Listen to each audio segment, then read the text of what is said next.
Est-ce que tu as déjà eu cette sensation de ne pas être à ta place, d'être trop sensible, trop attaché à des valeurs, trop intense, trop profond, comme si la personne ne te comprenait pas vraiment, quoi, même ceux qui t'aiment? Si c'est ton cas, reste là, je vais te donner 3 clés concrètes.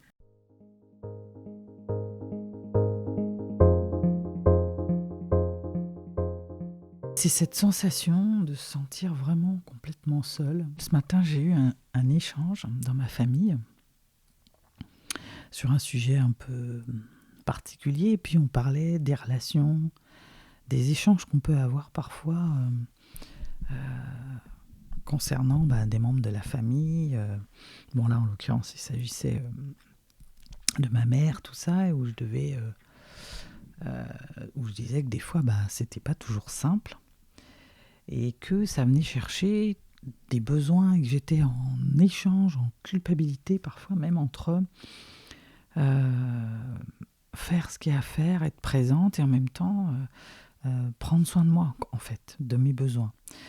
Et ça fait ça des fois quand en face t'as quelqu'un qui t'amène, qui est pas forcément sympa, qui t'entend pas forcément, qui t'écoute pas forcément, jusqu'à quel point tu aides, tu restes là, et à quel moment tu décides que tu t'en vas, que tu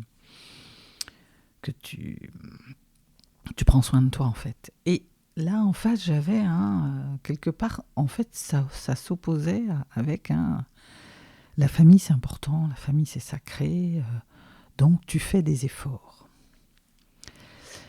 Et quand j'ai essayé d'expliquer en quoi c'était compliqué parfois de faire des efforts, parce que ça venait chercher ma sensibilité profonde, comment je pouvais être complètement blessée par ce qui se passait en face, comment mon besoin d'amour pouvait être chahuté, comment des fois, même en termes de ressenti, j'arrivais plus à gérer, comment l'émotionnel prenait le pas et que j'étais obligée de mettre en distanciation. J'avais toujours les mêmes oppositions, en fait, de oui, d'accord, mais il faut que tu fais des efforts. Et c'est dans un monde où tu sens que les autres sont à côté, quoi. Ils sont à côté, ils peuvent pas, tu peux pas leur demander de ressentir comme toi. Ils peuvent pas comprendre ce que tu ressens, en fait, parfois, hein. Donc c'est ce que j'appelle, moi, des grands moments de solitude. Donc quand t'es blessé, tu vois, là, quand l'autre il te dit mais t'exagères, c'est rien, tu peux faire un effort. Quand tu poses une limite, en fait, et on te reproche d'être froide. J'avais ça aussi. J'ai échangé il y a pas longtemps, et je disais maintenant, je vais poser mes limites parce que ça suffit, quoi. Je peux pas continuer comme ça. Et on m'a traité de froide. On m'a dit, oh, t'es raide, t'es dure. Et, et, et toi, tu dis ce que tu ressens à l'intérieur, et l'autre t'oppose une croyance, des choses qui se font pas. Ça vient chercher chez lui, peut-être chez elle, sa propre incapacité à poser ses limites. Donc ça inquiète. Et en fait, on n'entend pas ce que tu dis. Ou quand tu dis j'ai besoin de me sentir seule parce que là c'est un peu trop, je me sens envahie. Quand tu dis j'ai besoin de calme, quand t'envoie des remarques, alors t'es toujours fatigué, t'es jamais dispo, enfin bref, que sais-je. Donc l'effet de bord, c'est que tu finis par te demander, c'est ça le piège de ça, c'est que tu finis par douter de toi, en fait. Tu te demandes si t'es vraiment normal, si pas, effectivement tu n'exagères pas. C'est pas toi qui es un peu bizarre, c'est pas toi qui fait des trucs. En fait, tu pourrais te rendre disponible, puis avec ton empathie naturelle, ta surempathie, tu te dis oui, il faudrait que ça s'arrête. Peut-être tu pourrais faire l'effort. Peut-être que j'en demande trop. Peut-être que je dois me couper de mes émotions pendant un moment et puis arriver à gérer, en fait. Et en fait, moi, j'ai envie de te dire, t'es pas trop, c'est pas toi qui as un souci. Ta sensibilité n'est pas un problème. C'est pas un défaut, c'est une boussole.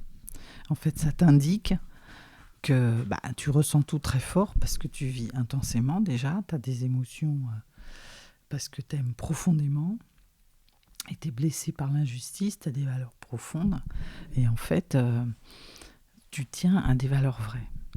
Donc, Ça, c'est la première clé. C'est déjà de changer ton regard sur ce que tu penses, de cesser de te culpabiliser, de te dire c'est juste en fait.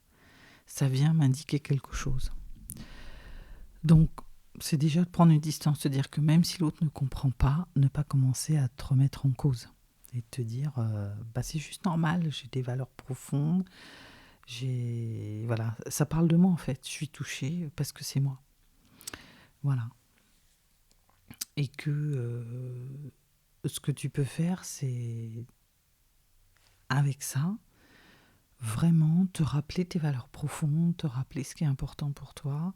Et comme ça, ça t'aidera. Moi, ça m'a aidé ce matin. C'est-à-dire que, au lieu de céder, comme des fois je faisais en me disant, ouais, quand même, je me suis rappelé, oh, non, mais là, c'est une valeur bafouée, non, mais là, c'est important, et là, il faut que j'ai pas à me remettre en cause, en tout cas, à me remettre en question. Deuxième clé, c'est mettre des mots simples sur ce que tu vis. C'est de te dire que l'autre, il n'a pas ton radar émotionnel, il ne ressent pas comme toi, donc peut-être faut l'éclairer. Donc c'est commencer à communiquer plutôt que de te renfermer. Moi, j'avais l'habitude de me mettre dans ma grotte, c'est d'expliquer. Donc ce matin, c'est ce que j'ai fait, j'ai expliqué avec des mots simples, en m'inspirant des techniques de la CNV, communication non violente, c'est-à-dire je n'agresse pas l'autre, c'est pas tu ne comprends rien, c'est je vais essayer de de t'expliquer un peu ce qui se passe. En fait, c'est comme ça pour moi. En fait, pourquoi je dis ça, voilà. C'est un petit peu ce que j'ai fait ce matin. Et c'est important pour moi parce que, et c'est plutôt d'expliquer ça. Tu vois, j'ai besoin de calme, je suis pas en train de te fuir, c'est pas que je suis tout le temps fatiguée, c'est que juste là, j'ai pris des tas d'émotions dans la journée et donc du coup, voilà, là il se passe ça, c'est important pour moi, etc. Et la troisième clé, c'est de te rappeler que tes besoins ne sont pas négociables en fait. Tu as le droit d'avoir besoin de temps.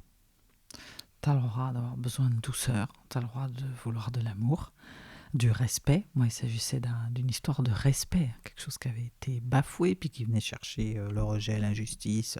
Je me les suis toutes faites ce matin.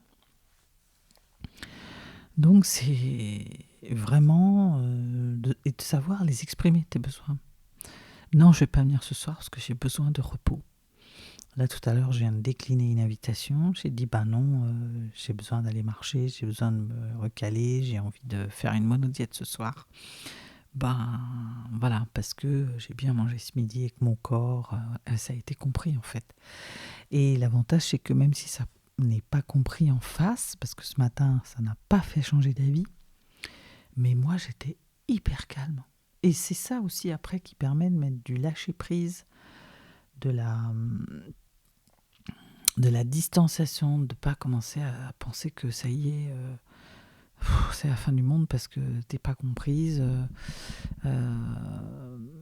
que c'est compliqué de vivre dans ce monde. Et puis après, tu pars tu te sens seul, ça renforce la solitude. Et tu rentres, t'es triste, quoi. T'es triste, déprimé, et ça remet tout en question, quoi. Tandis que là, il y a comme une distance. Et puis l'autre effet qui se coule aussi, c'est que même sur des choses difficiles, importantes pour soi, on peut arriver à l'alléger. Moi, j'ai réussi à mettre de la légèreté. Ce matin, j'ai même, je sais plus quelle phrase j'ai dit, mais à un moment donné, j'en ai même ri. J'ai dit, mais enfin... Et ça a apaisé un peu tout, tu vois. Et en tout cas, moi, ça m'a permis, au lieu de grimper sur l'autre en cascade, et puis qu'à un moment donné, je finis par me renfermer en me disant, je suis seule et que personne ne me comprend, ça m'a vraiment permis de dire, mais attends, puisqu'on ne te comprend pas, éclaire. Et dans le meilleur des cas, l'autre va te comprendre. Et dans le pire des cas, toi, tu repartais bien parce que tu as posé. Moi, j'étais très contente. Puis ça me permet de checker où est-ce que j'en suis. Et j'avais pas... Après, je suis allée marcher et ça allait très bien, en fait. Et là, je t'en parle, c'est hyper détendu. Voilà ce que je voulais te donner ce que je voulais te dire avec cette histoire de je me sens seule et incomprise. Voilà, donc souviens-toi que tu n'es pas trop. C'est juste, tu vis tout en intensité. C'est comme ça, tu n'es pas seul. Parce que déjà, t'es, toi, tu peux déjà te mettre avec quelque chose, d'aller chercher en toi un soutien. Et que à faire ça, à mettre de la clarté, ben, tu seras plus apaisé, tu vas attirer des gens qui vont t'aimer comme t'es. Et de toute façon, tu n'as pas à te brider pour être aimé. Et de te rappeler que ta sensibilité, c'est un don que tu as reçu, c'est de sentir un peu tout avec des effets, évidemment, des fois pas marrant, mais aussi, j'en ai parlé dans une autre vidéo, j'en reparlerai, voilà, c'est aussi une puissance, quoi. Voilà, j'espère que ça t'aura un peu aidé. Je t'invite à réécouter, à essayer, à t'entraîner, voilà, parce que c'est à force de répétition que tu vas y arriver. Si tu penses que cette vidéo t'a aidé, ben, je veux bien que tu la likes pour m'encourager. Si tu sens qu'il y a quelqu'un qui ça pourrait intéresser, c'est de la transférer. Et puis si c'est pas déjà fait, abonne-toi parce que c'est un bon soutien pour ma chaîne. Voilà, je te souhaite une belle soirée, journée, semaine. Je ne sais pas quand est-ce que tu vas écouter cette vidéo et moi quand est-ce que je vais en faire une autre. Et je te dis à très vite.